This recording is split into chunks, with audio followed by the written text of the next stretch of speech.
पुणे-बेंगलोर महामार्गावरील रोजची वाहतूक कोंडी म्हणजे हजारो प्रवाशांसाठी डोकेदुखी बनली आहे। ठिकठिकाणी कामं सुरू असल्यानं बाह्यवळण रस्ते तयार केलेत, तिथं रोजच वाहतूक कोंडी होतीये। आज दुपारी वाठार ते टोप दरम्यान एका वळण रस्त्यावर वाहनं अडकून पडली, तर संध्याकाळी कागल ते कोल्हापूर रस्त्यावर वाहतुकीची प्रचंड कोंडी झाली होती। त्यामुळे हजारो वाहनं एकाच जागी थांबून राहिली होती। पुणे-बेंगलोर महामार्गावरून प्रवास करणं म्हणजे जणू आता शिक्षा झाली आहे।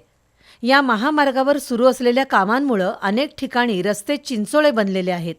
रस्त्याची कामं सुरू असल्यानं ठिकठिकाणी वळण रस्ते काढण्यात आलेले आहेत, पण त्यामुळे रोजच वाहतूक कोंडी होत असून वाहन चालक प्रचंड वैतागतायत। आज दुपारी वाठार ते टोप दरम्यान महामार्गावर अशाच एका चिंचोळ्या वळणावर एक वाहन अडकून पडलं, त्यामुळे संपूर्ण वाहतूक ठप्प झाली।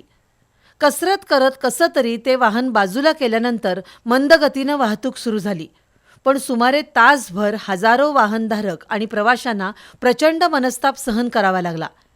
आज संध्याकाळी कागलपासून कोल्हापूरपर्यंतच्या रस्त्यावर वाहतूक कोंडी झाली होती। सुमारे 4 ते 5 किलोमीटर वाहनांच्या रांगा लागल्या होत्या, त्यामुळे वाहनधारक प्रचंड वैतागले। गर्दीत एकदा अडकून पडलं की पुढेही जाता येत नाही आणि मागेही फिरता येत नाही।